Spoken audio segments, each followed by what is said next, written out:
오늘도 함께 해주셔서 감사합니다. 오늘의 비밀 편지 시작하겠습니다. 안녕하세요. 중학생 딸 아들이 있는 40대 중반입니다. 저도 나이가 들고 부모님도 나이가 드시다 보니 이쯤 되면 꼭 한 번씩 부모님 모시는 문제로 다툼이 발생하는 듯해요. 저도 그렇고 제 주위만 봐도 사니 안 사니 하며 싸우는 경우가 많던데 저희 집이야말로 홀 시어머니의 외아들, 정말 최악의 조건이었죠.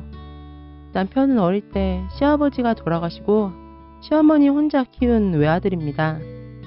그동안 고부 갈등은 굳이 쓰지 않겠습니다. 대부분 상상하시는 그 이상이면 이상이지 못하지는 않았을 테니까요. 며느리가 아무리 그래봐야 어머님께 남편은 애지중지 외아들이고 남편에게 어머님은 평생 고생만 한 불쌍하고 안타까운 어머니니까. 그래도 다행인 건 제 성격이 담담한 편이라 속으로 우라가 치밀어도 그냥 조용히 넘겼어요. 해달라는 대로 해주자는 마음으로요. 애틋한 둘 사이 비집고 들어갈 마음도 없었고요. 맞벌이라 그런 거 신경 쓸 시간도 없었어요. 그런데 올해 들어 여기 아프다 저기 아프다는 시어머니 연락이 많았어요. 그때마다 남편에게 시댁에 가보라고 했지만 이게 합가의 밑그림일 줄은 몰랐네요.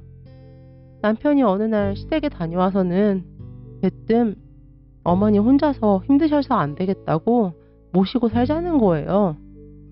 그래서 저는 일단 모른 척 갑자기 왜 그러냐고 물었더니 어머니 건강이 안 좋으신 것 같아 신경 쓰이고 자기도 같이 모시고 살고 싶다며 앞으로 살아야 얼마나 사시겠냐고 하더군요. 그래서 저도 그래 당신 말대로 앞으로 사시면 얼마나 사시겠어. 아들 사랑 대단하신데 아들이랑도 같이 사시고 싶으시겠지. 당신도 어머니 신경 쓰이고 하면 같이 사는 게 맞지. 그럼 짐 챙겨서 어머니 댁으로 들어가서 모셔. 우리 애들도 다 커서 이제 손 갈 일이 많이 없고 나 혼자서도 할 수 있으니 걱정 말고. 우리 남편 아주 효자네. 당신 지금 내 말 못 알아들어? 손자 손녀 있는 집에서 어머니 모시고 싶다는 거지. 내가 내 집을 놔두고 왜 어머니 집을 가? 그치. 여기 당신 집도 맞는데 나랑 애들도 여기가 집이잖아. 당신이 어머니 모시고 싶다고 해서 당신 의견 존중해서 어머니께 남편 보내주는 건데 그럼 내가 집까지 비워야 돼? 그럼 나랑 애들은 어디 살아? 아니 왜 꼭 나로 산다고 생각을 해? 이 집에서 어머님하고 당신하고 같이 살면 되지. 그럼 애들한테 의견 물어보면 되겠네. 저는 애들 둘을 불러서 물어봤습니다. 할머니랑 같이 살고 싶은 사람 손들라고요. 아무도 손 안 들고 가만히 쳐다만 보더라고요. 그도 그럴게. 어머님은 손자 손녀보다 항상 자기 아들이 최우선이었으니까요. 누가 그랬나요? 사랑은 내리사랑이라고. 그 내리사랑이 우리 어머님한테는 딱 아들까지인가 봐요. 내 예쁜 자식이 낳은 자식은 더 예쁘다는 분들도 계시던데 우리 시어머님한테는 택도 없는 소리였습니다. 그래서 그런지 애들도 할머니 사랑이나 정 이런 건 느껴보지도 못했고 오히려 할머니 오면 불편할 것 같다고 하더군요. 그래서 저는 3대 1이네. 어머니랑 같이 사는 건 안 되겠어. 그래도 자기 후심 생각하면 기특하니까 당신은 어머님 댁으로 들어가도 돼. 둘이 오붓하게 지내면서 어머님 살아생전에 잘 챙겨드려. 우리도 시간 나면 가끔 들릴게. 남편은 화가 나서 이 집은 가장에 위신이 없어? 가장으로서 이야기를 하면 듣는 척이라도 해야지. 애들도 다 나를 무시하고. 그리고 할머니하고 같이 사는 게 뭐 어때서? 어른 공경하는 것도 안 배워서 커서 뭐가 되려고. 저는 애들을 방으로 들여보내고 남편에게 왜 그렇게 화가 났는지 물었어요. 당신이 엄마랑 같이 살고 싶다고 해서 나도 남편이 필요하고 애들도 아빠가 필요하지만 보내주는 거잖아. 애들 보고 싶어 하시면 지금처럼 한 번씩 들리면 되는 거고. 근데 당신도 알잖아. 어머님한테 오직 당신뿐인 거. 그래서 제일 사랑하는 당신 보내주겠다는데 당신이 이렇게 화낼 일이야? 나보고 혼자 어머니를 어떻게 모시라는 건데 대체? 그럼 나는? 직장 생활하고 애들 케어해. 어머님까지 돌봐드려야 해? 나는 그렇게 못해. 그러니까 하고 싶은 사람이 각자 하자. 애들은 나 혼자 케어할 테니까 당신은 당신 애틋한 어머니 챙기라고. 그 후로도 계속 비슷한 내용의 대화들이 오갔어요. 저는 당신이 혼자 가서 어머니를 모셔라. 남편은 자기 혼자 어떻게 가냐. 아이들은 어쩌냐 하며 핑계를 댔지만 결국은 며느리인 제가 시어머니를 모시기를 원한 거겠죠. 남편의 요구는 며칠 동안 계속되었고 저는 계속 모른 척 했습니다. 애들한테도 아빠는 할머니를 너무 사랑해서 당분간 할머니랑 살 거라고 말해뒀고요. 그리고 며칠 뒤 남편이 늦게까지 집에 오지 않아서 어디냐고 연락했습니다.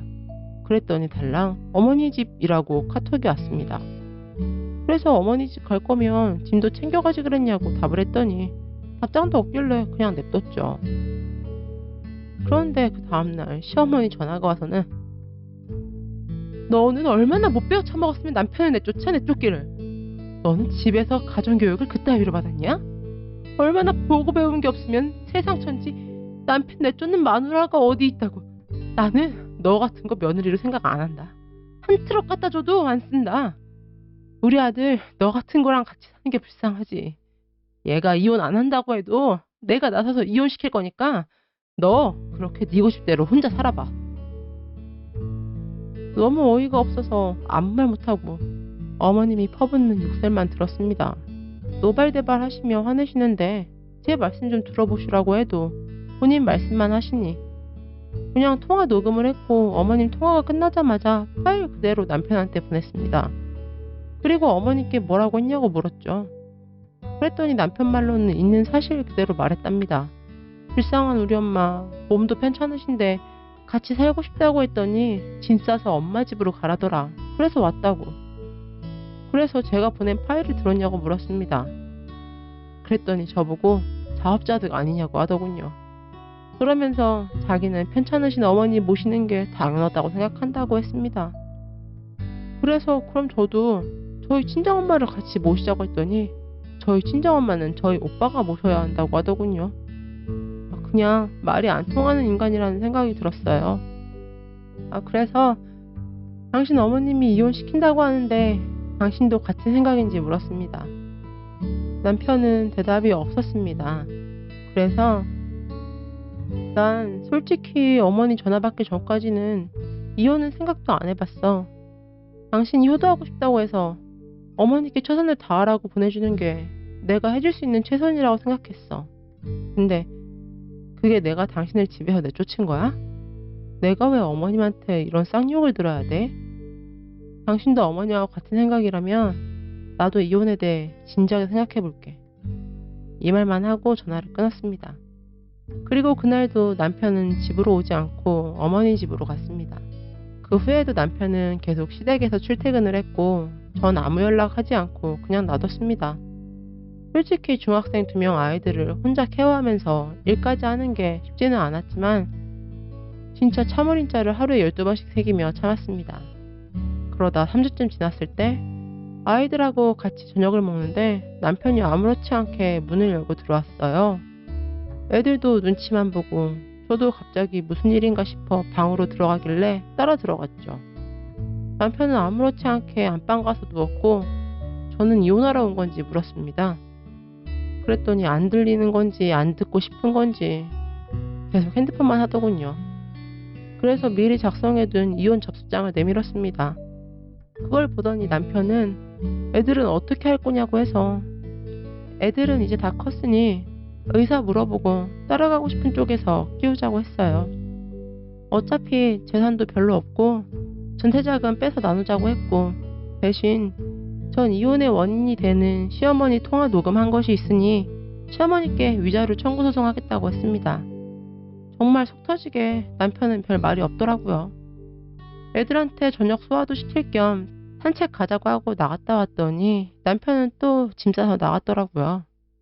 그 뒤로도 연락하지 않고 아이들만 보면서 살았습니다. 어머님이랑 행복하겠거니 했어요. 그렇게 또 2주쯤 지났을 때 시어머니께 전화가 왔습니다. 또 욕하시려나 해서 녹음 버튼을 누르고 전화를 받았는데, 민수애미야, 너희 언제까지 이러려고 그러니? 내가 그때 너한테 심한 말해서 미안하다.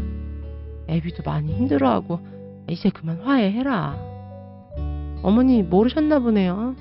저희 이혼 얘기 중이에요. 저는 벌써 이혼 접수장 작성해서 애아빠한테 줬어요.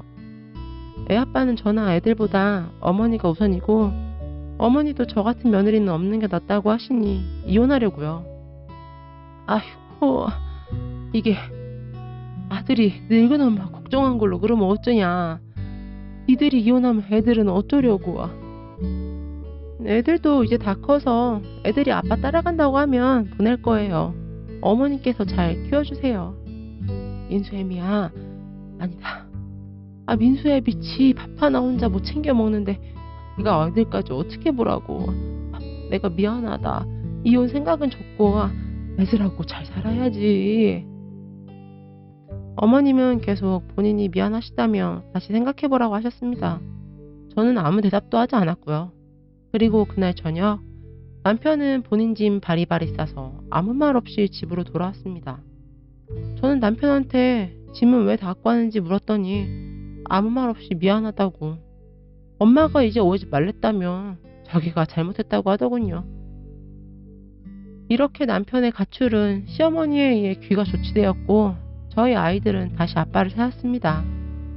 시어머니를 안 모신다고 저를 욕하실 분들도 계시겠지만, 그동안 살면서 홀 시어머니의 외아들이라 저도 참은 시간도 길었고, 남편의 효자 노릇 때문에 항상 그 효도를 해야 하는 건 남편이 아닌 며느리 저였으니까요.